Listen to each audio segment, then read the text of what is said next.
이스라엘 민족은 원래 소수 민족이고 약소한 부족이었습니다. 오늘 5절에 나오는 말씀처럼 방랑하는 떠돌이 민족입니다. 원래 유목 민족이라고 하는 사람들은 초지를 따라다니면서 양과 소를 키워야 되기 때문에 떠돌아다녀야 되는 처지입니다. 우리나라로 치자면 우리나라는 사당패라고 하는 분들이 한 곳에 정착하지 못하고 떠돌아다니면서 사람의 흥을 돋구는 일들을 하시는 그런 분들이었는데, 처음부터 이 이스라엘 사람들은 정착하고 살만한 땅도 없었고 또 축복이라고 하는 것을 생각할 수 있는 그런 처지도 아니었습니다.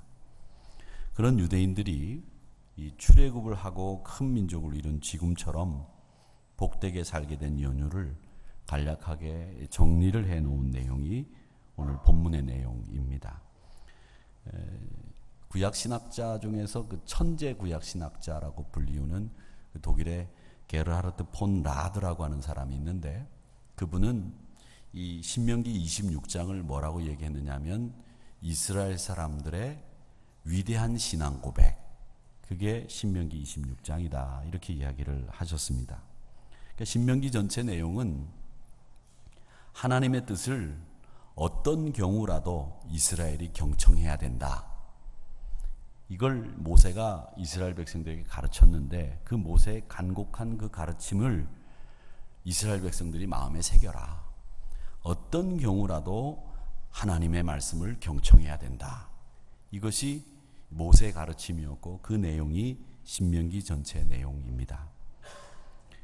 오늘 말씀에 보면 이 신명기 말씀 중에서도 이 본문은 5절에서부터 9절까지는 이스라엘 백성들이 신앙 고백을 하나님 앞에 올려드리는 그 본문의 내용이 바로 그런 내용입니다. 그러니까 우리가 사도신경을 통해서 신앙 고백을 하듯이 이스라엘 백성들이 오늘 본문 5절에서부터 9절까지의 내용은 신앙 고백의 내용으로 하나님 앞에 올려드리는 내용인데, 그 신앙 고백의 내용이 뭐냐? 하나님, 우리로 크고 강한 번성한 민족이 되게 하셨습니다.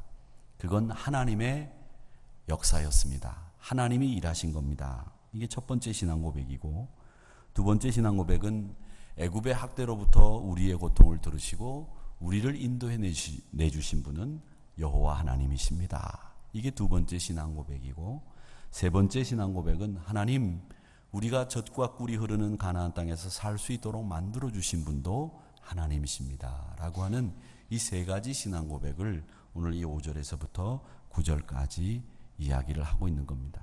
자, 그런데 7절의 말씀에 보면 이렇게 되어 있습니다. 우리가 우리 조상의 하나님 여호와께 부르짖었더니, 이런 위대한 출애굽의 역사와 우리가 크고 강하고 번성한 민족이 될 수 있었던 까닭은 우리의 조상들이 하나님 앞에 부르짖었기 때문에 이런 역사가 있을 수 있었습니다. 이렇게 이야기를 하고 있습니다.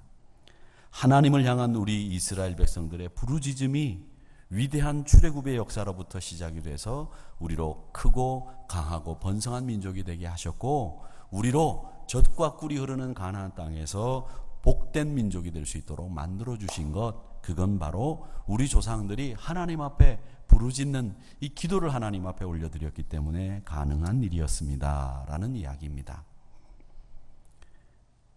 이 기도는 오늘 부르짖음이라고 하는 말로 표현되어 있지만 하나님께서 꼭 응답해 주시는 기도라고 하는 것은, 여러분, 하나님이 꼭 응답해 주시는 것이다 라는 것을 잊지 마시기를 바랍니다. 기도는 응답이 없는 기도가 없습니다. 다 응답이 있습니다. 응답이 없는 것도 응답이라고 하는 유명한 이야기가 있지 않습니까? 기도는 응답이 꼭 있다라고 하는 것을 아셔야 됩니다. 얼마 전에 그 러시아 월드컵이 끝나서 이제 많은 분들이 밤잠을 설쳐가면서 경기를 보셨지만, 우리나라 월드컵 그러면은 아무래도 2002년 월드컵 최고였습니다.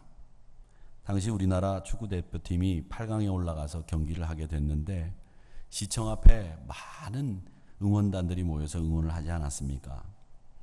근데 그때 일어났던 일화 중에 하나가 많은 분들이 모이다 보니까 화장실이 태부적이었던 모양입니다. 특히 여자분들 화장실은 참 줄을 길게 늘어서서 여자분들이 참 고충을 많이 겪으셨는데, 집행부에서 보다 못해서 이 남자 화장실이 한가해지면 남자 화장실까지 여자분들이 쓸 수 있도록 그렇게 만들었습니다. 근데 사실 남자 화장실은 한가할 때가 많고 여자 화장실이 줄이 길게 늘어서 있으면 저도 제가 마지막으로 나오면서 여기 비어 있으니까 들어가서 쓰세요, 그렇게 얘기를 하고, 그렇게 얘기하곤 합니다. 근데 여자분들이 남자 화장실에 들어가서 이제 화장실을 쓰려고 이제 들어갔더니 문이 하나 잠겨 있어서 노크를 했습니다. 조심스럽지 않습니까? 근데 노크를 하는데 그 당시 축구 경기를 응원하기 위해서 왔기 때문에 노크도 그냥 하지 않고 노크를 이렇게 했습니다. 이렇게 노크를 했습니다.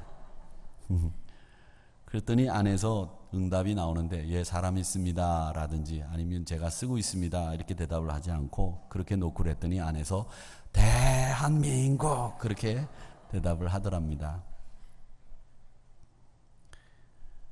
노크를 하면 응답을 해야 되고 또 노크를 하면 응답이 있듯이 우리 기도는 하나님 앞에 올려드리면 응답이 없는 기도가 하나도 없습니다. 늘 응답이 있다는 것을 여러분 기억하시고, 여러분도 기도할 때마다 그 응답을 고대하시면서 기대하시기를 축원합니다.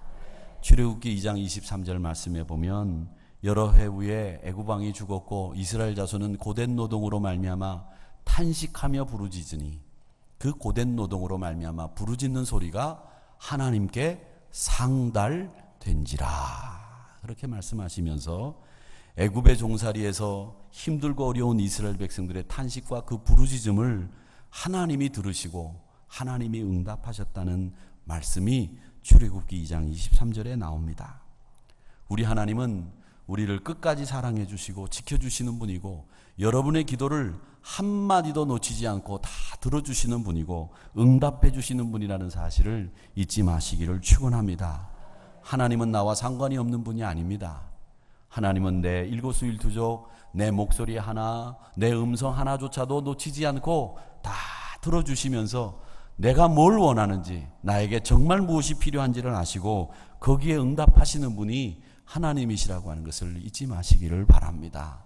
우리가 잘 아는 예레미야 33장 3절의 말씀 여러분 아시죠? 너는 내게 부르짖으라. 내가 내게 응답하겠고 내가 알지 못하는 크고 은밀한 일 내게 보이리라 약속하셨습니다. 이 말씀은 여러분 기억하세요. 333입니다. 예레미야 33장 3절입니다. 너는 내게 부르짖으라. 내가 내게 응답하겠다. 이 말씀 333을 꼭 기억하시고 여러분 기도할 때마다 하나님, 내가 부르짖을 때마다 응답하시는 하나님인 줄 믿습니다. 약속의 하나님을 믿습니다. 그렇게 하시고 이 말씀에 근거해서 기도하시면 여러분 하나님이 꼭 응답하신 줄로 믿습니다.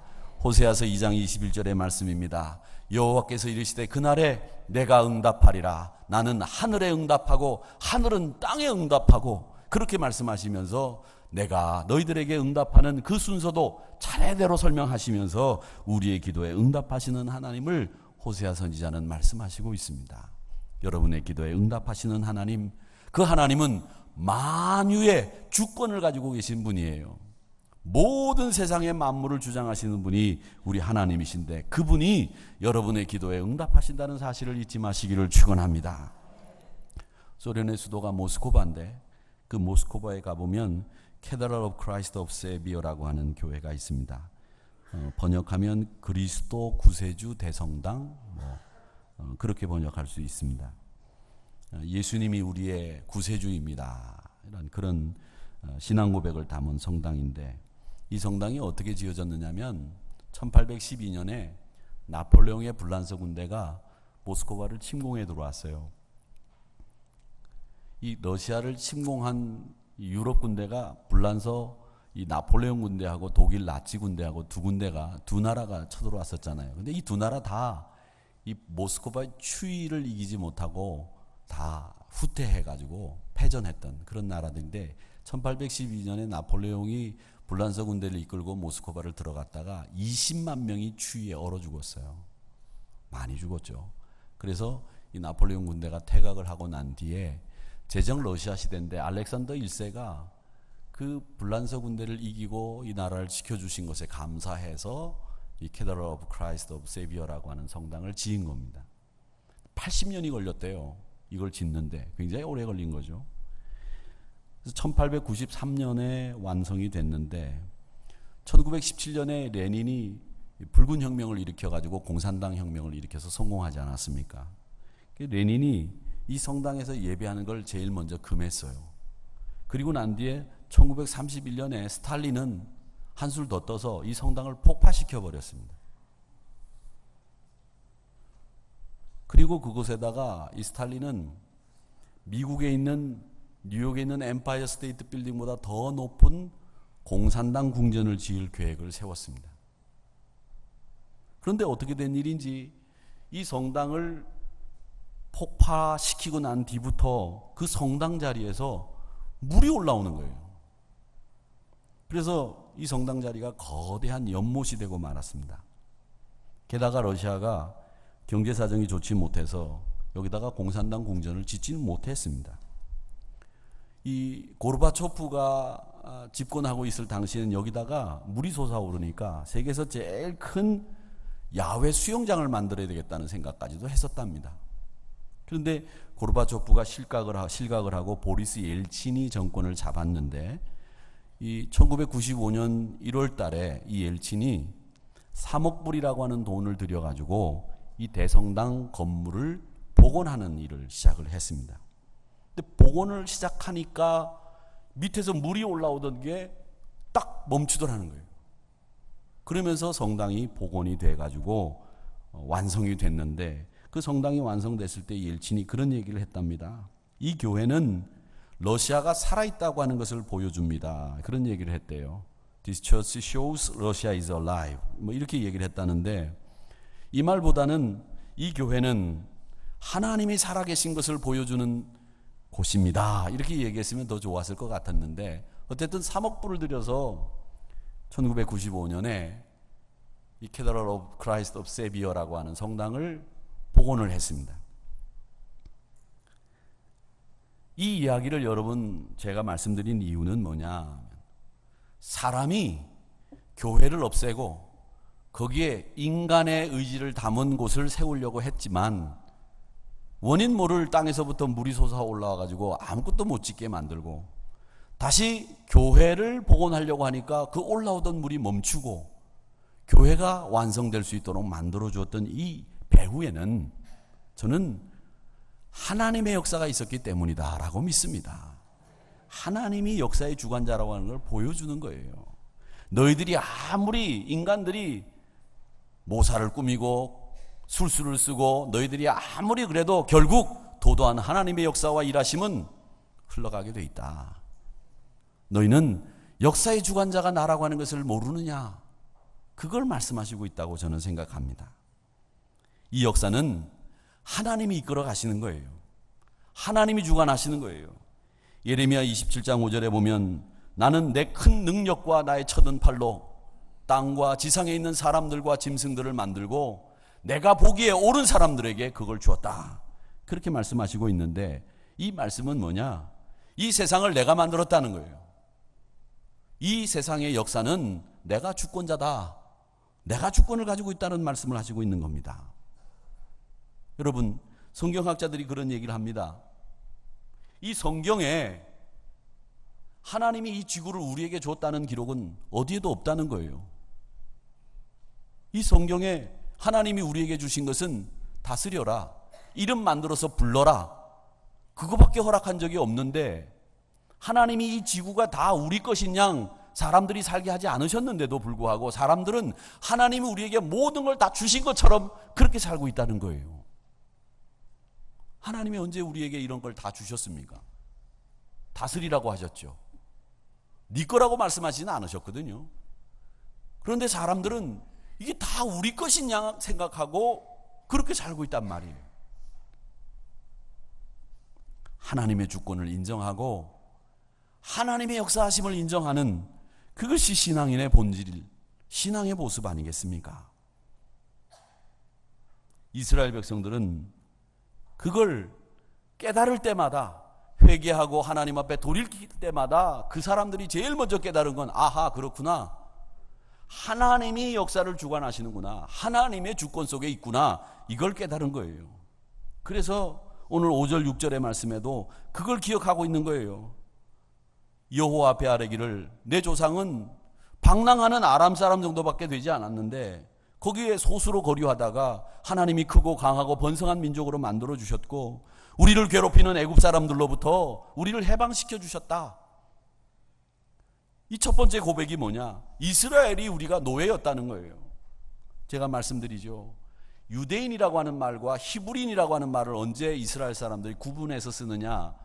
유대인이라고 하는 말을 쓸 때는 이스라엘 사람들이 내가 하나님의 법을 지키고 하나님의 율법 아래에 있습니다 라고 할 땐 유대인, 영어는 주이시 이렇게 쓰는 거고요.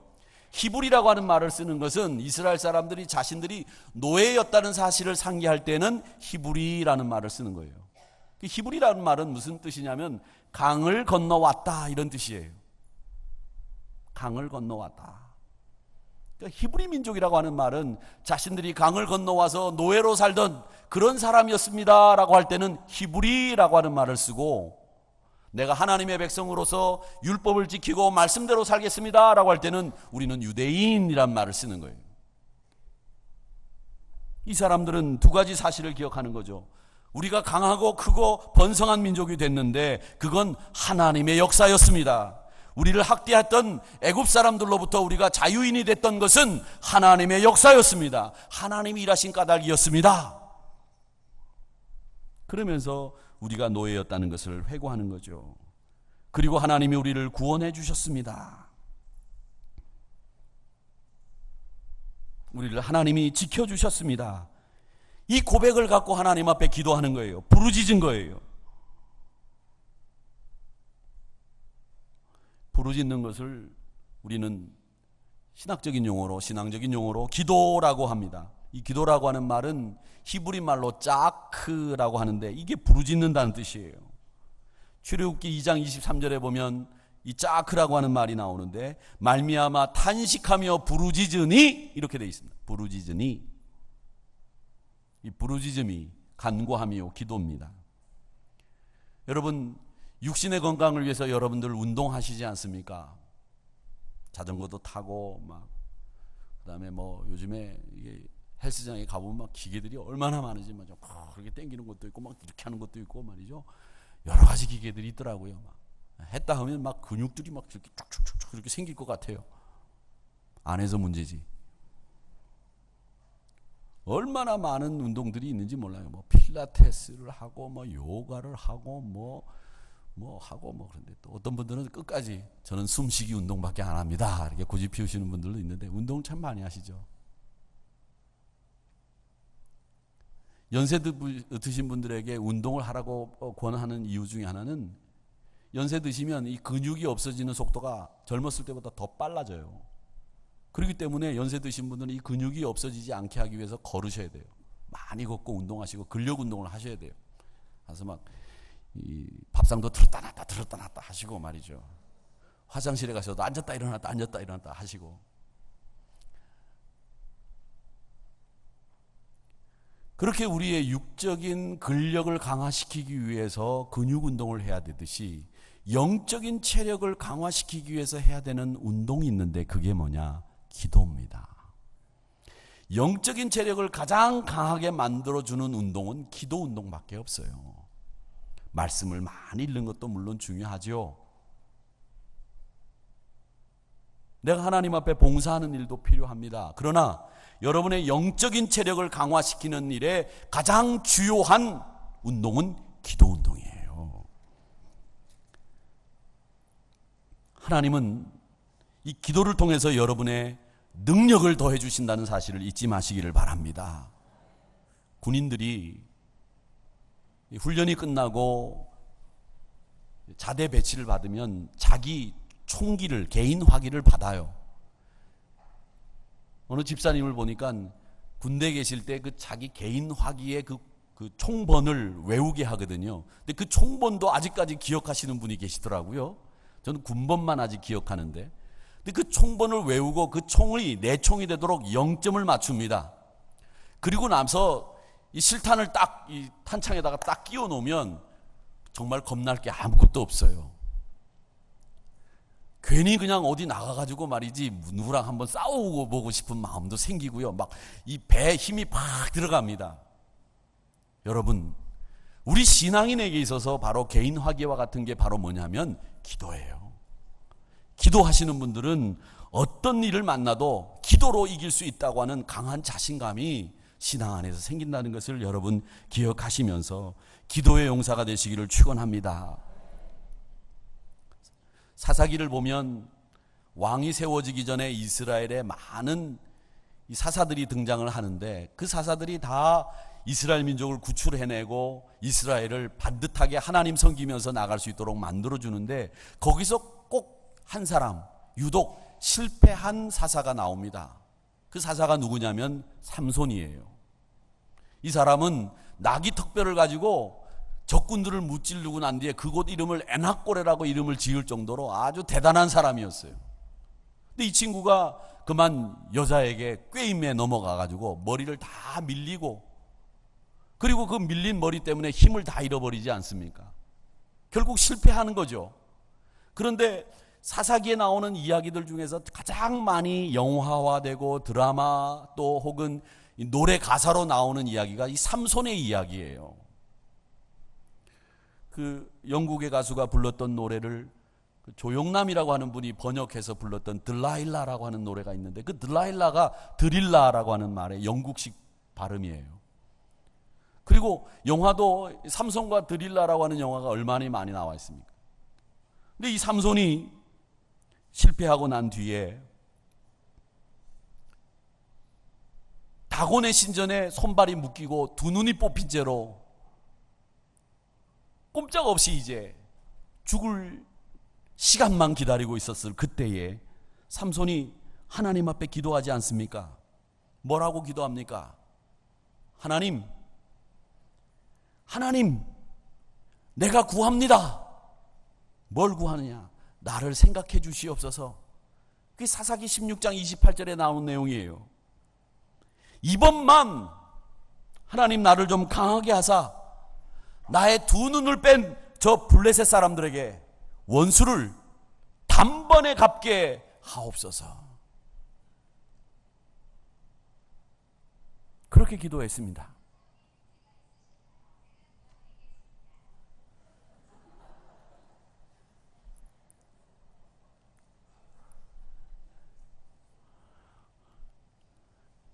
우리가 쓰는 전자기기는 우리의 통제를 넘어설 때가 간혹 있습니다.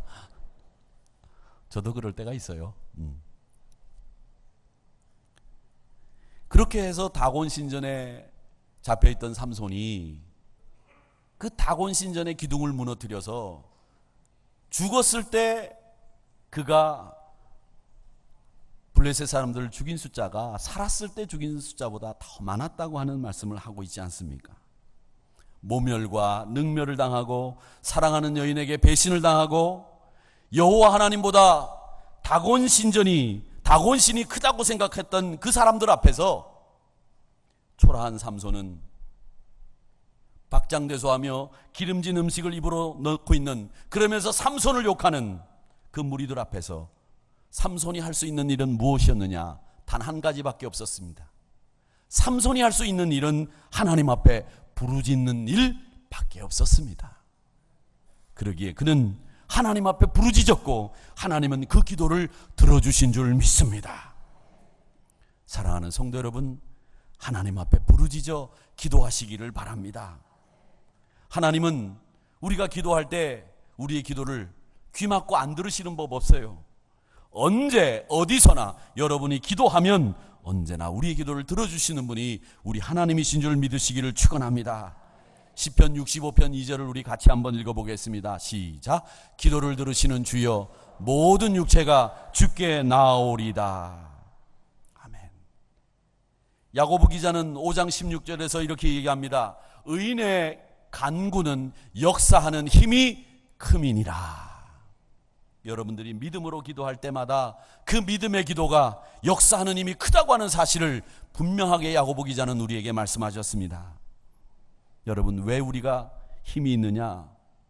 우리가 힘이 있는 건 우리 기도를 들어주시는 하나님이 계시기 때문에 우리가 힘이 있는 줄 믿습니다. 그렇기 때문에 여러분, 기도하십시오. 부르짖어 기도할 때에 하나님이 여러분의 기도를 들으시는 거예요. 세계에서 제일 높은 봉우리들이 많은 데가 이제 네팔에 그 에베레스트가 있는 곳 아닙니까? 에베레스트, K2, 난가파르트, 로체, 마나술루 8,000m가 넘는 산들이 이렇게 많이 있는데 이걸 정복하기 위해서 산악인들이 그냥 매번 갑니다. 요즘에 이제 우리 한국 그 산악인들이 많이 안 가는 것 같은데 이제 일반인들도 많이들 올라가신다고 그래요. 제가 이 산에 대해서 전에 목회하던 교회에서 이 산을 등정하는 에베레스트 등정하시는 분들이 많이 계셔가지고 제가 이 얘기를 참 많이 듣고 그분들하고 같이 언젠가는 한번 저도 에베레스트를 한번 가보자 이런 생각을 했었는데 이제는 영 못 갈 것 같습니다. 근데 그분들의 얘기와 산을 타시는 분들의 얘기가 뭐냐면 산을 올라가면 제가 말씀드렸죠. 2시 이전까지 산을 공격하다가 2시가 딱 되면 하산을 시작해야 되지 하산을 시작하지 않으면 10중8구 조난을 당합니다. 그러니까 2시 이전에 하산을 시작할 수 있는 시간을 계산하고 이 정상을 정복하기 위해서 공격을 해야지 2시까지 넘어서서 정상을 공격하다가는 못 내려온다는 거예요. 근데 사람의 욕심이 바로 눈앞에 딱 보이니까 아유 한 15분이면 갔다 올 수 있을 것 같으니까 2시가 됐는데도 불구하고 공격하다가 조난을 당한다는 거예요. 사람의 욕심이 눈에 보이는 것 때문에 원칙을 안 지키면 곧바로 조난당한다는 거죠. 근데 조난당하는 사람들 중에서 살아온 사람들과 조난 가운데서도 살아온 사람들이 있고 살아오지 못한 사람들이 있는데 그 사람들을 이렇게 연구를 해보면 외형적으로 어떤 사람들이 살아 돌아오느냐, 뭐 신체적인 건강이나 또 뭐 그분들의 능력 이런 것 때문에 살아오는 게 아니라는 연구들이 속속 나오고 있는데 그 결론은 뭐냐면 결국은 사람의 그 멘탈, 정신적인 문제라는 거예요. 흥미로운 건 만약에 6명이 살아오고 4명이 10명 중에 죽는다 그러면 살아온 6명 중에 대부분 5명 정도는 결혼한 사람들이 살아 돌아온대요. 미혼인 사람들이 대체로 살아 돌아오지를 못한다는 거예요. 그 이유가 뭐냐? 이유는 뭐냐? 가족이 기다리고 나를 사랑하는 사람이 있고 내가 가야 되고 내가 책임이 있고 내가 그분들을 지켜내야 된다고 하는 생각이 있는 분들, 나를 기다리는 사람이 있다라고 하는 생각을 가진 분들이 살아 돌아온다는 거예요. 나를 기다리는 사람이 있다라고 하는 생각을 가지는 게 생사를 좌우하는 가장 큰 요인이라는 거예요. 극한 상황 속에서도 나를 기다리는 사람이 있다. 그런 사람이 살아온다는 거예요. 여러분, 이건 뭘 얘기하느냐? 여러분의 기도가 능력 있는 기도가 되고 여러분의 기도가 응답받는 기도가 되는 이유는 하나예요. 우리의 기도를 들으시는 하나님이 있다고 하는 그 믿음으로 여러분들이 기도하시면 여러분의 기도는 능력 있는 기도가 되는 줄 믿습니다. 여러분, 기도하실 때 내 기도를 들으시는 하나님이 있다고 하는 믿음을 가지고 기도하세요. 그러면 그 기도는 분명히 하나님 앞에 상달되고 여러분 어느 모양이로든지 응답되는 기도가 될 줄로 믿습니다. 시편 102편 17절의 말씀입니다. 하나님은 빈궁한 자의 기도를 돌아보시며 그들의 기도를 멸시하지 아니하셨도다. 우리 하나님은 어떤 기도라도 멸시하지 않으시고 들어주시는 하나님이라는 사실을 잊지 마시기를 축원합니다. 우리 교회가 무엇을 하는 곳입니까? 교회론에 의해서 여러 가지 얘기를 할 수 있어요. 믿음을 가진 분들이 모여서 사랑의 교제를 나누는 곳이 교회입니다. 하나님의 뜻을 이루는 곳이 교회입니다. 다 맞는 얘기예요. 틀린 얘기 아닙니다. 교제도 해야 되고 충성도 해야 되고 헌신도 해야 되고 교회 안에서 우리가 해야 될 일이 많습니다. 그런데 이 교회를 우리 예수님이 뭐라고 말씀하셨는고 하면 예수님이 교회를 향해서 뭐라고 말씀하셨는고 하면 내 집은 만민이 기도하는 곳이라고 하셨습니다. 이건 예수님이 교회를 향해서 정해놓은 정의, 규정이에요. 만민이 기도하는 집이다. 교회는 기도하는 성도들이 모이는 곳입니다. 그리고 그 부르짖음이 여러분의 체질을 강화시킨다는 사실을 주지하시면서 기도하시기에 애쓰시고 기도를 통해서 여러분의 기도가 응답되는 놀라운 역사를 날마다 심하다 경험하시는 여러분들이 되시기를 주의 이름으로 축원합니다. 축원합니다. 우리 같이 일어나